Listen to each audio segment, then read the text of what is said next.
శ్రీమహాగణాధిపతయే నమః. శ్రీమహాసరస్వత్యై నమః. శ్రీగురుభ్యో నమః. హరి ఓం. వసుదేవసుతం దేవం కంసచాణూరమర్దనం దేవకీ పరమానందం కృష్ణం వందే జగద్గురుం.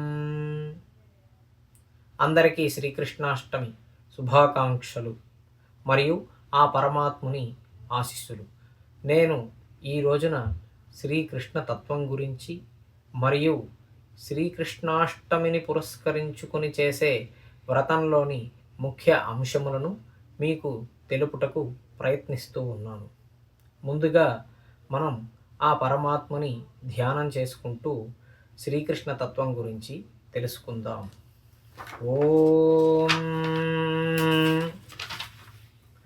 కస్తూరీ తిలకం లలాట ఫలకే వక్షస్థలే కౌస్తుభం నాసాగ్రే నవమౌక్తికం కరతలే వేణుం కరే కంకణం సర్వాంగే హరిచందనం జగలయన్ కంఠే చ ముక్తావళి గోపస్త్రీ పరివేష్టితో విజయతే గోపాల చూడామణి.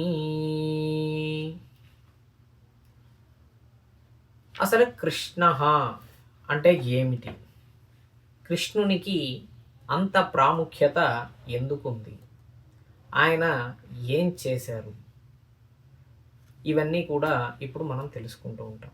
ఇవన్నీ కూడా ప్రతి ఒక్కరికి తెలిసిన అంశములే అయినప్పటికీ మరొక్కసారి మనందరం కూడా ఆ పరమాత్మని తలుచుకున్నట్లయితే మనందరికీ కూడా ఇంకా ఆనందం కలుగుతుంది. కృష్ణ అంటే రెండు రకాలుగా అర్థం ఉంది, అంటే ఎన్నో రకాలుగా ఉంది. ముఖ్యమైన అర్థములు రెండు తీసుకోవచ్చు. కర్షతి చిత్తమితి కృష్ణ అని అర్థం. కర్షతి అంటే మనస్సుని ఆకర్షించేటటువంటిది ఏదైతే ఉందో దానికి కృష్ణ అని పేరు. ఇప్పుడు మనం కృష్ణ పరమాత్మని చూస్తే మనకి తెలియకుండానే మన మనస్సు ఆనందంతో నిండిపోతుంది. ఎందుకు అలా నిండిపోతుందంటే ఆయన యొక్క తత్వం ఆనందం. ఆయన ఎప్పుడూ కూడా చుట్టూతా చేరి ఎంతమంది అయినా సరే ఆయన్ని ఇబ్బంది పెట్టదలుచుకున్నా, చివరికి ఆయన ప్రాణాలే తీయాలని పసిబాలుడి దగ్గర నుంచి కూడా అందరూ ఆయన్ని ఏడిపిస్తున్నప్పటికీ ఆయన ఎప్పుడు ఆనందంగా ఆహ్లాదంగా నవ్వుతూ పక్కన వారిని అందరినీ కూడా ఆనందంగా ఉండేలా చూసుకునేవారు. అలాగే ఇంకొక అర్థం ఏమిటి అంటే సర్వం కరోతి కృష్ణ. సర్వం కరోతి ఇది కృష్ణ. అన్నిటినీ ఆయనే చేస్తారు. అది కృష్ణతత్వం. అంటే అన్నిటినీ ఆయనే చేస్తారు, అందరినీ ఆయనే ఆకర్షిస్తారు. కృష్ణుడి గురించి కొన్ని మాటల్లో చెప్పాలి అంటే ఎవరి వల్ల కాదు. అసలు ఎన్ని వేల మాటలైనా కూడా సరిపోవు అనే ఒక ఉదాహరణతోనే దిద్దరాని మహిమల దేవకీ సుతుడు అని చెప్పి ఆయన రాశారు. ఆయన దేవకీ సుతుడు, అలాగే యశోద తనయుడు. ఆయనకి ఇద్దరి అమ్మల దగ్గర ఆయన ఎంతో అనురాగాన్ని చూపేవారు. ఎవ్వరినీ కూడా విడిచిపెట్టకుండా పెంచినమ్మ కన్నమ్మ ఇలా ఎటువంటి తేడాలు లేకుండా ఆయన ప్రతి ఒక్కరిని కూడా తన తల్లిలాగా చూసుకునేవారు. ఎంతోమంది ఆయన చిన్నతనంలో ఎన్నో వేషాలు వేసేవారు. అంటే వేషాలు అంటే ఆయన లీలలు అన్నమాట. లీలలు ప్రతి ఒక్కరిని కూడా ఆట పట్టించడం, అలా ఆట పట్టించేటటువంటి దానిలో భాగంగా వారు చేసేటటువంటి తప్పులను తెలియజెప్పటం, అలాగే ఆటలాడుతూనే ఎంతోమంది రాక్షసులందరినీ సంహరించడం, ఆ తర్వాత ప్రపంచాన్ని కాపాడటం, ఇలా ఆయన ఎన్నో చేశారు. ప్రతి ఒక్కరికి కూడా ఆయన కావాల్సినటువంటి సంపదని అందించారు. సంపద అంటే ఇక్కడ ఎప్పుడూ కూడా సంపద అంటే జ్ఞానంతో ముడిపడి ఉంటుంది. అలాగే ప్రసాదము అంటే అనుగ్రహంతో ముడిపడుతుంది. ప్రసాదో నామ అనుగ్రహ. భగవంతుడి దగ్గర నుంచి మనకి ఏదైనా ఒక ప్రసాదం తెచ్చుకున్నాము అంటే ఆయన అనుగ్రహాన్ని మన మీద ఇచ్చారు అనేటటువంటి భావన. ముందుగా కృష్ణ ఆయన ఎప్పుడు జన్మించారు అనేదాన్ని మనం గమనిస్తే అష్టమి నాడు ఆయన జన్మించారు. అష్టమి నాడు ఎప్పుడు జన్మించారు? రాత్రి చంద్రోదయ వేళల్లో జన్మించారు. చంద్రోదయ వేళల్లో పరమాత్మ ఆయన అనుకున్నప్పుడే జనిస్తారు. ఎందుకు రాత్రి చంద్రోదయ వేళల్లో జన్మించారు అంటే, చంద్రుడు అంటే ఇందాకే మనం అనుకున్నాం, కృష్ణ అంటే మనస్సుని ఆకర్షించేవాడు అని. చంద్రుడు కూడా ఆకర్షిస్తాడు మనస్సుని. అందుకే చంద్రుడిని చూస్తే పున్నమి రోజు కానీ లేదా అష్టమి నాడు కానీ, అష్టమి నుంచి అష్టమి వరకు వృద్ధి చంద్రుడు అని మనకి జ్యోతిష శాస్త్రం చెప్తూ ఉంటుంది. అలాగా అష్టమి నాడు చంద్రుడు ఎలా ఉంటాడు అంటే సగానికి ఉంటారు, ఖచ్చితమైనటువంటి సగానికి ఉంటారనమాట. చంద్రుడు కొంచెం ఎక్కువ కాకుండా కొంచెం తక్కువగా, అంటే ఆయన అందరినీ కూడా సరి సమానంగా నేను చూస్తాను, నాకు అన్నిటిలో అందరూ కూడా సమానమే, ఒకరికి ఎక్కువ కాదు ఒకరికి నేను తక్కువ కాదు, అంటే నేను ఒకరిని ఎక్కువగా చూడను ఒకరిని తక్కువగా చూడను, అందరినీ కూడా సరి సమానంగా చూస్తాను, నా భక్తులని నేను కాపాడుకుంటాను అని ఆయన యొక్క ముఖ్య ఉద్దేశం. అలాగే చంద్రునికి ఆయనకి 27 మంది భార్యలు ఉన్నప్పటికీ అందులో ఆయనకి ఇష్టమైన భార్య ఎవరయ్యా అంటే రోహిణి. రోహిణి ఆయనకి ఇష్టమైన భార్య కనుక ఆ రోజున చంద్రుడు ఇంకా ఆనందంగా ఉంటాడు కనుక మన లోకాలన్నింటినీ కూడా ఇంకా ఇంకా అప్పటి నుండి ఆయన ఇప్పటి వరకు కూడా మనల్ని ఆనందపరుస్తూనే ఉన్నాడు. కృష్ణుడు కానీ ఆయన లీలలు కానీ ఎంతసేపు చదివినా ఎన్నిసార్లు చదివినా మనస్సుకి తృప్తి నిండిపోతుంది.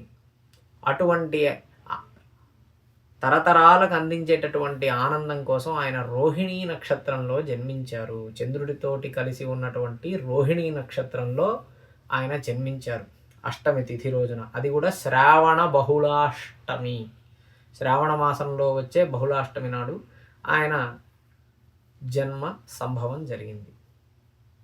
అయితే ఇక్కడ అష్టమి చంద్రోదయం బాగుంది. ఇంకా ఇంకా విశేషం ఏమిటి అంటే ఆయనకి అష్ట అంటే 8 మంది భార్యలు, అష్టభార్యా సమేతుడు. ఈ భార్యల్ని మనం చూసినట్లయితే స్త్రీలుగా కనిపిస్తారు, కానీ వాళ్ళంతా కూడా ఎవరయ్యా అంటే వాళ్ళు ప్రకృతి అంశ సంభూతులు. ప్రకృతి అంశలో నుంచి వచ్చినటువంటి ఆ పంచభూతాలు మనస్సు బుద్ధి అహంకారం ఇవన్నీ కూడా కలిసి ఆయన సృష్టి నడపడానికి ఆయన వెంటే తిరుగుతూ ఉంటారు. ఆయన కాలస్వరూపుడు, కాలానికి ఎవరు కూడా ఎక్కువ కాదు, ఆయన కాలస్వరుడు. బ్రహ్మకి కూడా ఒకానొక రోజు ఆయుష్ తీరిపోతుంది, కానీ ఒక కల్పం బ్రహ్మకి ఒక పగలు. అటువంటివి ఆయనకి 100 సంవత్సరాల ఆయుష్ ఉంది. ఆ ఆయుష్ తర్వాత బ్రహ్మగారు కూడా లీనమైపోతారు, కానీ కాలస్వరూపుడు కాలముని నేనే అని చెప్తారనమాట. అర్జునుడు కూడా బాధపడితే, స్వామి వీళ్ళందరినీ ఇప్పుడు నేను చంపాలా అంటే, నాయన వీళ్ళందరినీ గతంలో నేను సంహరించి ఉన్నాను, మళ్ళీ వాళ్ళు నీ చేత చంపబడుతున్నారు, కానీ నువ్వు చంపేది నువ్వు కాదు, చచ్చేది వారు కాదు, అందరినీ కూడా నేనే అని ఆయనకి వివరణ ఇస్తారన్నమాట. ఆయన్ని చూస్తే ఎలా ఉంటుంది అంటే చెప్తూ ఉన్నారు ఇక్కడ, మూకం కరోతి వాచాలం పంగుం లంఘయతే గిరిం యత్కృపా తమహం వందే పరమానంద మాధవం. ఎవరైతే ఆ మాధవుడైన శ్రీకృష్ణుణ్ణి చూసి నమస్కారం చేసుకున్నా, ఆయన్ని మనసారా తలుస్తూ ఉన్న మాటలు లేనటువంటి వారికి మాటలు వస్తాయి, నడవలేనటువంటి వాళ్ళు కొండల్ని సైతం పరిగెత్తుకుంటూ ఎక్కగలుగుతారు. అటువంటి కృపని ఆయన మన మీద ప్రసారిస్తారన్నమాట. పరమానంద మాధవం, ఎప్పుడూ కూడా ఆయన పరమ ఆనందంతో మనల్ని అందరినీ కూడా చూసుకుంటూ ఉంటారు. ఆయన మనకి ఉపదేశించిన ఒక ముఖ్యమైన ఎన్నో ఉపదేశాలు ఉన్నాయి. వాటన్నిటిలో కూడా గీత అంటే భగవద్గీత శాస్త్రం అనేటటువంటిది చాలా చాలా ఉన్నతోన్నతమైనటువంటి అంశము. ఈ భగవద్గీతను ఎన్నో దేశాలు, మన దేశంలో ఉన్న కొన్ని దౌర్భాగ్యాల వల్ల మనం ప్రకటించలేకపోతున్నాం.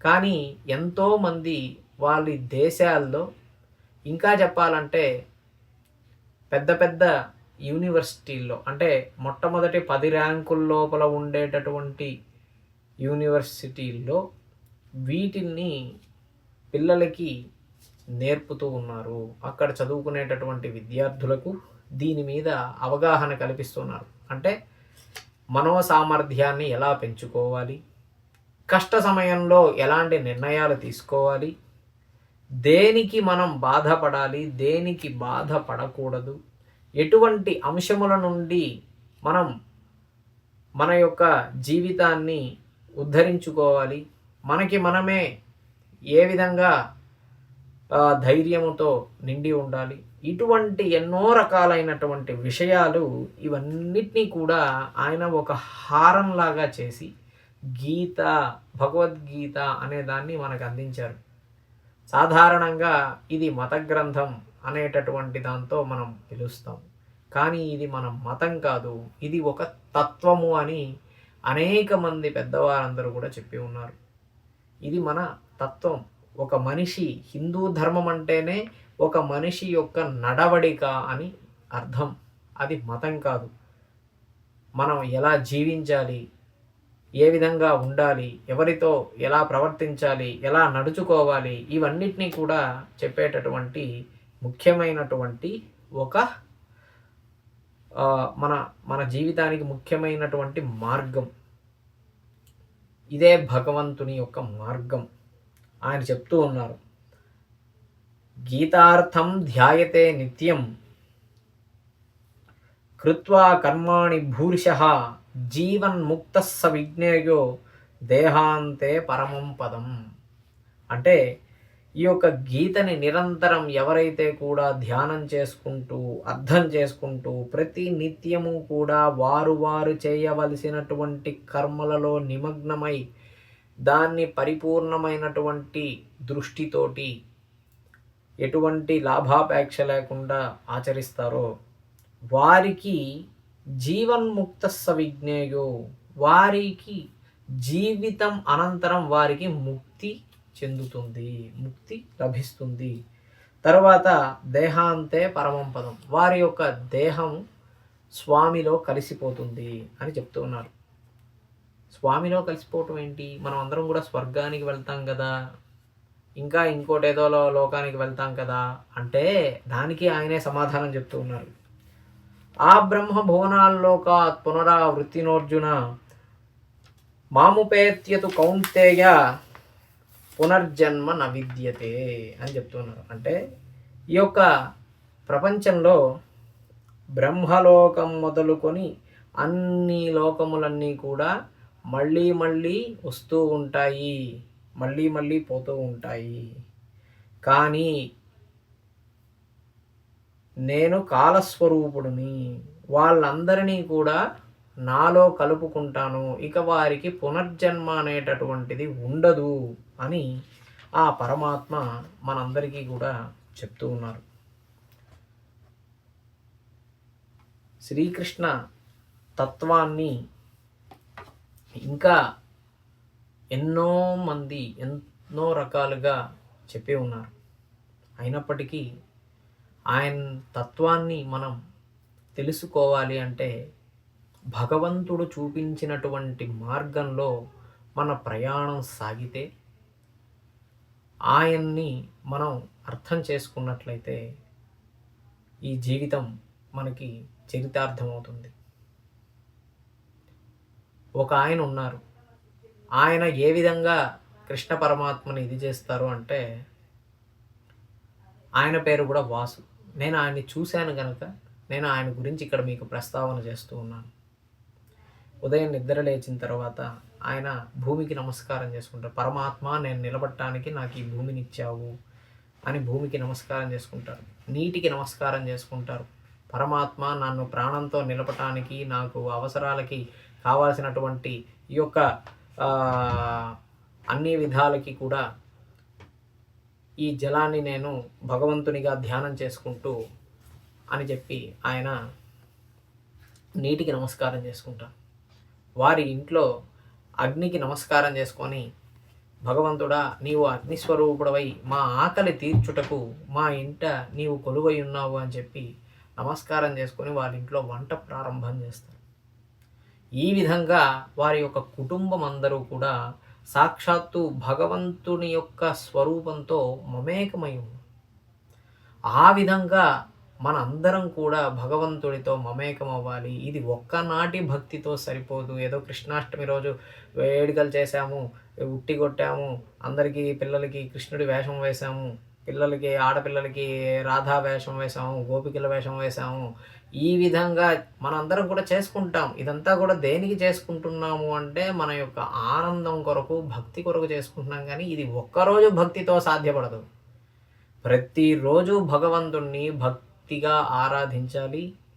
ప్రతిరోజు మనం భగవంతుణ్ణి పరిపూర్ణంగా నమ్మాలి.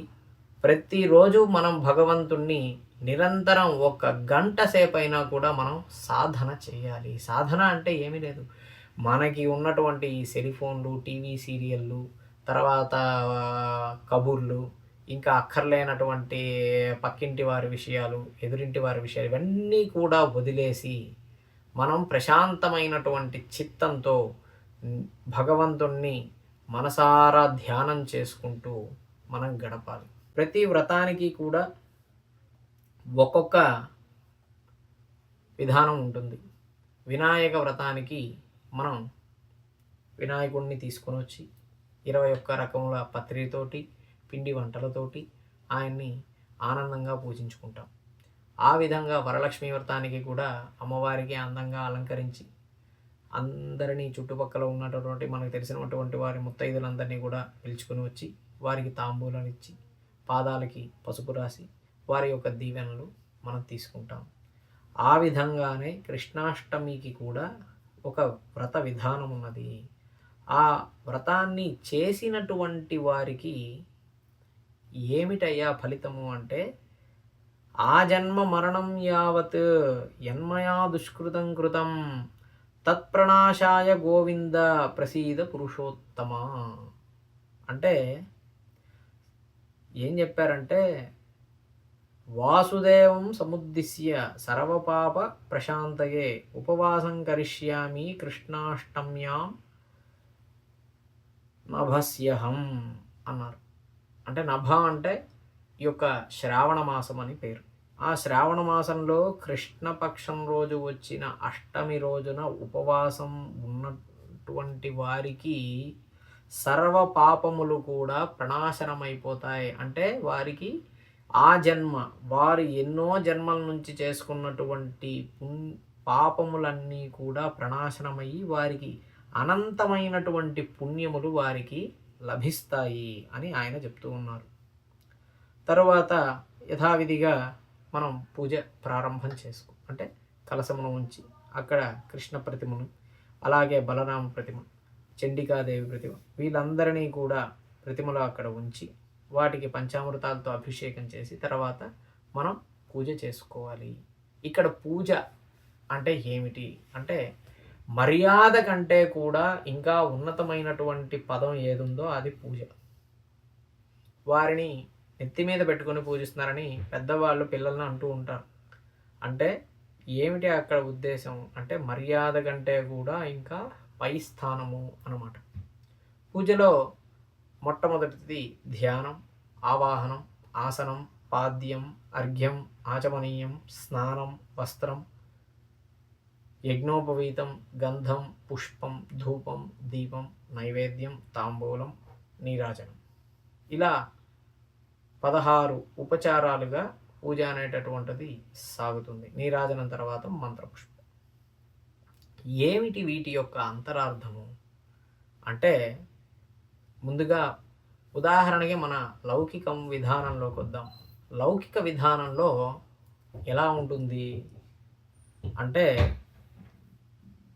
మనం మన ఇంటికి ఎవరినైనా బంధువుల్ని పిలవాలి, లేదా ఒక అతిథిని పిలవాలి. ఎలా ఉంటుంది ఒకసారి ఊహించుకోండి. ముందుగా ఫోన్ చేస్తాం. ఇంతకుముందు అయితే ఇంటికి వెళ్ళి ఒక మాట చెప్పి, అయ్యా మీరు మా ఇంటికి అతిథిగా రండి అని చెప్పి ఇంటికి వెళ్ళి మర్యాదపూర్వకంగా చెప్పేసి వస్తాం. ఇప్పుడు కూడా కొంతమంది వెళ్తారు, లేదా ఫోన్ చేస్తారు. ఆ ఫోన్ చేయడం ఏదైతే అంటే వాళ్ళని మనం తలుచుకుంటున్నాం. తలుచుకోవడం అనేటటువంటి దాన్ని ధ్యానము అంటారు. తర్వాత వాళ్ళని మన ఇంటి లోపలికి పిలుస్తున్నాం. ఇంటి దగ్గరికి వస్తారు, తలుపు తీసి లోపలికి పిలుస్తున్నాం. అదేమిటి? అది ఆవాహన. లోపలికి వచ్చిన వాళ్ళకి ఏం చేస్తాం? కూర్చోండి అని చెప్పి ఒక కుర్చీ ఇస్తాం. దానికి ఆసనం అని పేరు. తర్వాత ఏం చేస్తాం? కాళ్ళు కడుక్కుంటారా, చేతులు కడుక్కుంటారా, కొంచెం నీళ్లు తాగుతారా అని మనం అడుగుతాం. అదే పాద్యం సమర్పయామి, అర్ఘ్యం సమర్పయామి, ఆచమనీయం సమర్పయామి. అదే మన బంధువులు ఇంటికి వస్తే స్నానం చేసిరా, వేడిగా అంత తిందువు కానీ అంటారు. అంటే స్నానం సమర్పయామి. స్నానం చేసిన తర్వాత ఏం చేస్తాం? వస్త్రం తర్వాత మనం ఏం చేస్తాం? గంధం ఇలాంటివి, పుష్పాలు, సెంటు, ఇటువంటివన్నీ ఆభరణాలు కావాల్సినవన్నీ కూడా వేసుకుంటాం. అదే పరమాత్మకి ఏం చేస్తాం? స్నానం తర్వాత వస్త్రం తర్వాత యజ్ఞోపవీతం. మనం పౌడరు, సెంటు ఇలాంటివి వాడతాం కనుక భగవంతుడికి గంధం ఇస్తాం. అంటే ఆ యొక్క శ్రీగంధంతో నూరినటువంటి అష్టగంధములతో కలిపినటువంటి దాన్ని భగవంతుడికి ఇస్తాం. తర్వాత పుష్పాలను ఇస్తాం. తర్వాత ధూపం, తర్వాత దీపం. అంటే మన వాళ్ళకి ఏం చేస్తాం? ఇక స్నానం చేసిన తర్వాత వస్త్రం తర్వాత ఈ యొక్క అలంకారాలు అయిన తర్వాత ఇంకా వారికి ఆహారాన్ని పెడతాం. ఇక్కడ మనం గమనిస్తే స్వామివారిని ధ్యానం చేసినంత మాత్రమున మనస్సు పవిత్రమవుతుంది. అది బాగా గుర్తుపెట్టుకోండి. అలా పవిత్రమైనటువంటి మనస్సుతో మనం భగవంతుని మన ఇంట్లోకి పిలిచాం. భగవంతుని పాద స్పర్శ చేత మన ఇల్లంతా పునీతమైంది. మనకు అక్కడ కలశమే కనిపిస్తుంది, కానీ పరమాత్మ వస్తాడమ్మా. అక్కడ వచ్చి మనం చేసినటువంటి పూజని ఆయన పరిపూర్ణంగా స్వీకరిస్తాడు. ఆయన స్వీకరించేటప్పుడు కానీ, మనం చేసేటప్పుడు కానీ ఈ మాంసనేత్రములకి అవి ఏవి కూడా కనపడవు. మనం మన ఒక దీంతో మనం ఊహించుకోవాలి. మన మనస్సులో పరమాత్మని పరిపూర్ణంగా నింపుకుని ధ్యాయామి అనగానే ఆ పరమాత్మ యొక్క తత్వం అంతా కూడా మనకు కనపడాలి. ఈ యొక్క ధ్యానానికి ఒక చిన్న ఉదాహరణ ఉంది. ఒక ఆయన ఏం చెప్తూ ఉన్నారంటే, ఈ యొక్క శ్రీకృష్ణ లీలలు చెప్తూ, శ్రీకృష్ణుడు ఇలా ఉండేవాడు, బాలకృష్ణుడు, ఆయన మీద ఒక నెమలి పింఛము, ఆయన కంఠమునందు ముత్యాల హారము, ఆయన మెడలో రవ్వల పతకము, ఆయన భుజాలకు రాళ్ళు పొదిగినటువంటి బంగారు కంకణాలు, చేతులకి మంచి కంకణములు, అలాగే పాదాలకు గజ్జెలు, నడుముకి వజ్రాలు రవ్వలు పొడిగినటువంటి మొలతాడు, ఈ విధంగా పచ్చల పతకము, ఈ విధంగా బంగారు వేణువు, ఇలా బలరామకృష్ణులిద్దరినీ కూడా ఒక ఆయన వివరిస్తూ ఉన్నాడు. అందరూ కూడా మామూలుగా వింటూ ఉన్నారు. కానీ అక్కడ ఒక దొంగ ఉన్నాడు అనమాట. ఆ దొంగ ఏం చేశాడంటే, అతను పూర్తిగా లీనమైపోయాడు. అతను ఎంతసేపు కూడా అతని యొక్క దొంగ బుద్ధి ఎలా మారింది అంటే, ఆ నగల్ని ఊహించుకుంటూ అతను కృష్ణుడినే ఊహించేసుకున్నాడు. ఓహో, ఇది ఇలా ఉంటుందా, ఇది ఇతనికి ఇలా ఉంటుందా, ఇది ఇలా ఉంటుందా అని ఏకంగా అతను బలరామకృష్ణుని ఇద్దరిని ఊహించుకుని వాళ్ళనే నిరంతరం తలుచుకుంటూ ఉన్నాడు. 2 రోజులు అయ్యింది. 2 రోజుల తర్వాత ఆ ఒక ఉపన్యాసం చెప్పినటువంటి వ్యక్తి దగ్గరికి వెళ్ళి, స్వామి మీరు ఒక ఇద్దరు విషయాలు చెప్పారు కదా, వాళ్ళు ఎక్కడుంటారు, నాకు చిరునామా ఇవ్వండి, నేను వెళ్ళి వాళ్ళని కలవాలి అన్నాడు. ఎవరు నాయన, వాళ్ళు ఎక్కడ ఉంటారో నాకు తెలియదంటే, లేదు స్వామి మీరు చెప్పండి, లేదా మిమ్మల్ని తంతాను అని చెప్పేసి అన్నాడు. బాబు వాళ్ళు మధుర దగ్గర ఎక్కడో ఉంటారు నాయన, నువ్వు అక్కడ పోయి విచారించు, అక్కడ ఏదైనా ఒక చెట్టు దగ్గర కూర్చొని నువ్వు చూస్తూ ఉండు, వాళ్ళే నీకు ఎదురు వస్తారులే అని చెప్పి పంపిస్తే, అతను వాళ్ళిద్దరినీ తలుచుకుంటూ మధురకి వెళ్ళి ఒక చెట్టు దగ్గర కూర్చొని వాళ్ళిద్దరినీ తలుచుకుంటున్నాడు. బలరామకృష్ణ ఇద్దరూ ఆయనకి ప్రత్యక్షమయ్యారండి. బలరామకృష్ణ ఇద్దరు ప్రత్యక్షమయ్యి ఆయన ఏ రూపంలో అయితే తలుచుకుంటూ ఉన్నాడో ఆ రూపంలోనే వాళ్ళిద్దరి దగ్గరికి వచ్చాడు. వచ్చి వాళ్ళతో మాట్లాడి, ఏం చేస్తున్నావు నాయన, నీకు మా నగలే కదా కావాలి అంటే, అవును స్వామి, మిమ్మల్ని చూశాను, నాకు మీ నగలు కూడా వద్దు, మీ ఇద్దరు చిన్నపిల్లలు చాలా ఆనందంగా ఉన్నారంటే, లేదు నాయన నువ్వు ఇవి తీసుకో, ఇంకెప్పుడూ కూడా దొంగతనాలకు వెళ్ళకు అని చెప్పి వాళ్ళిద్దరూ కూడా ఆ నగలు ఇచ్చారు.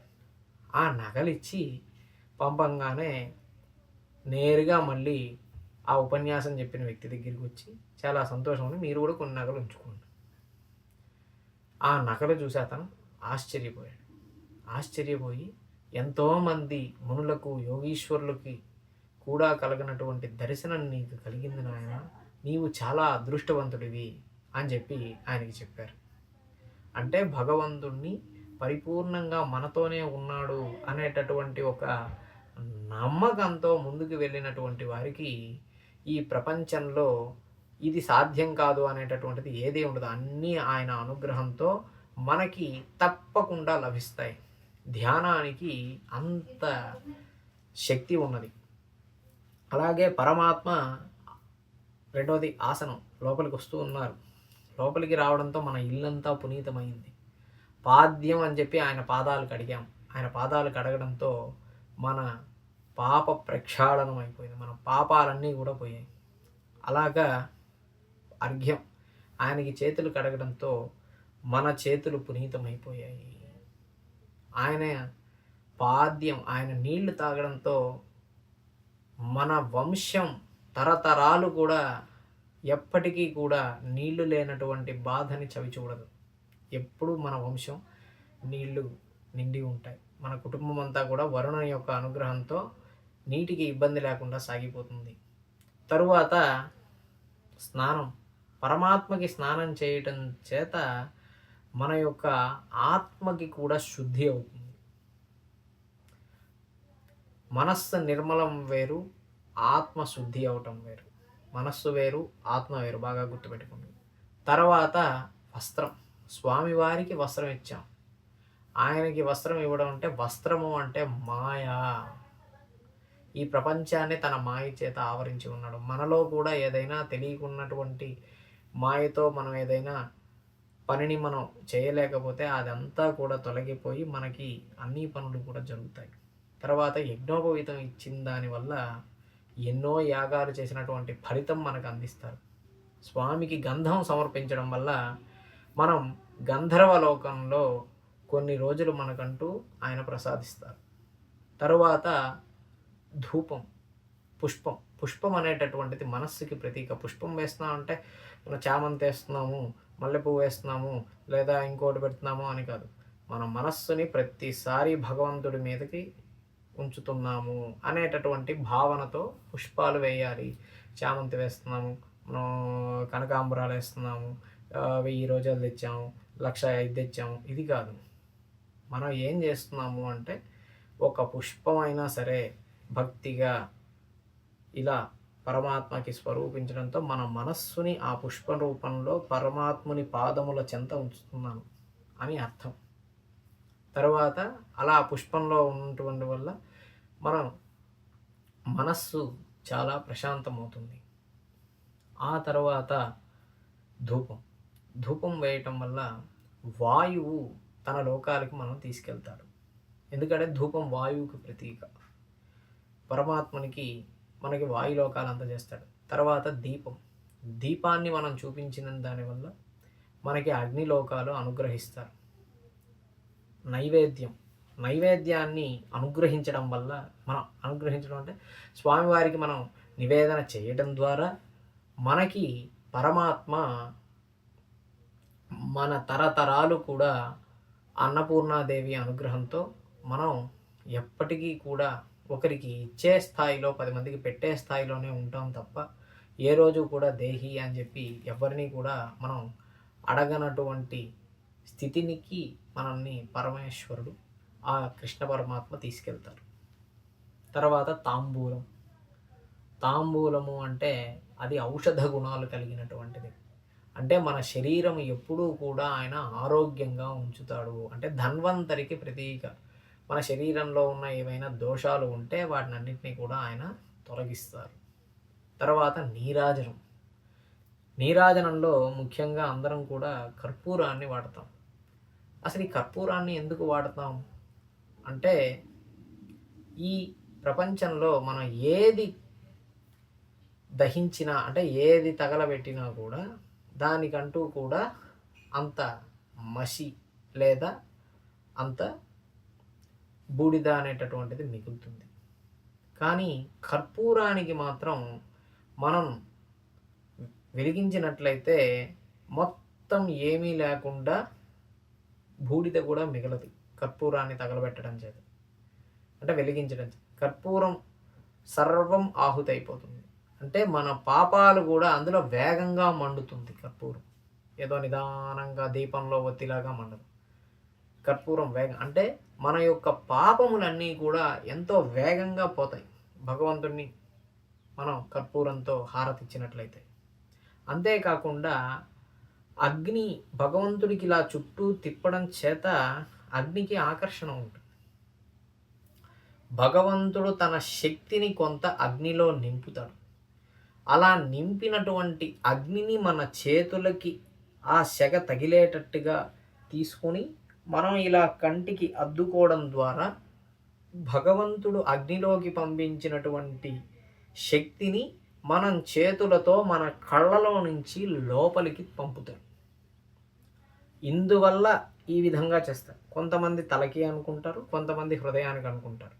అది ఏ విధమైనా సరే, తల అయినా కళ్ళైనా హృదయమైన ఈ మూడు కూడా శరీరానికి సంబంధించినవే. అంటే ఏదైనా కూడా హృదయంలో పరమాత్మ ఉంటాడు, కంటిలో అగ్ని తేజస్సు ఉంటుంది, మన తల మీద సహస్రారం ఉంటుంది.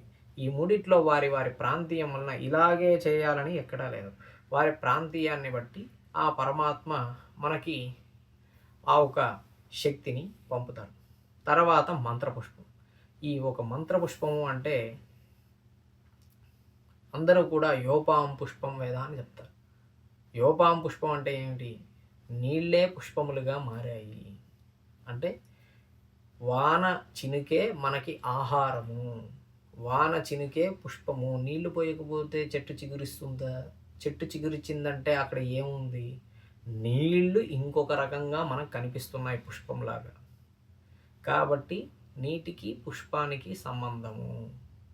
అటువంటి పుష్పమే నీళ్ళు, నీళ్ళే పుష్పం. మనం ఏదైనా ఒక హోమం చేసినా కానీ, యజ్ఞం చేసినా కానీ పైనుంచి కొద్దిసేపట్లో కనుక వాన పడితే దాన్ని పుష్పవృష్టి ముచోదివి అని చెప్పి మనకి ఒక వచనం.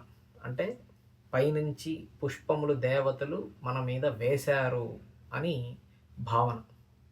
ఎందుకంటే ఆ నీళ్ళే పుష్పములు, పుష్పవృష్టి కురిపించారండి అంట. నీటి చినుకులే పుష్పములు. అటువంటి మంత్రపుష్పం, ఆ మంత్రించిన పుష్పాన్ని ఆ పరమాత్మ పాదముల చెంత ఉంచుతున్నాం. కనుక మనకి ఇక ఏమున్నా సరే, స్వామి యత్కరోమి యదస్నామి యజ్జుహోమి త్వదర్పణం, అంటే నేను ఏం చేసినా కానీ, ఏం తిన్నా కానీ అవన్నిటినీ కూడా నీ యొక్క అనుగ్రహంతోనే నేను చేశాను, అవన్నీ కూడా నీవే నా చేత చేయించావు అని భావన. ఆ విధంగా పూజ పూర్తి చేయాలి. పూజ పూర్తి చేసిన తర్వాత స్వామికి చిట్ట చివరిలో 3 అర్ఘ్యాలు ఇవ్వాలి. అంటే చంద్రుని ఇందాక అనుకున్నాం కదా, ఆయన రోహిణీ సమేతుడు అని. ఆ రోహిణీ సమేతుడైనటువంటి చంద్రునికి, తర్వాత కృష్ణుడికి, మరొకసారి మళ్ళీ కృష్ణుడికి 3 సార్లు అర్ఘ్యం ఇచ్చాక ఈ యొక్క పూజ సమాప్తి అవుతుంది. తర్వాత కృష్ణాష్టమి, అంటే ఆ యొక్క శివరాత్రిలాగే కృష్ణాష్టమి రాత్రినంతా కూడా జాగరణ చేసుకుంటూ స్వామి యొక్క లీలల్ని గుర్తు చేసుకుంటూ ఒకదాని తర్వాత ఒకటి ఈ విధంగా తెల్లవారేదాకా చేసుకుని సూర్యోదయ వేళల్లో మళ్ళీ నిత్యకృత్యములు తీర్చుకొని పునఃపూజ చేసి ఈ వ్రతాన్ని ముగించాలి. ఈ విధంగా ఎవరైతే కూడా చేస్తారో వారికి సమస్తమైనటువంటి పాపములన్నీ కూడా పోతాయి అని చెప్పి మనకి శ్రీ కృష్ణాష్టమి వ్రతకల్పం తెలుపుతూ ఉన్నది.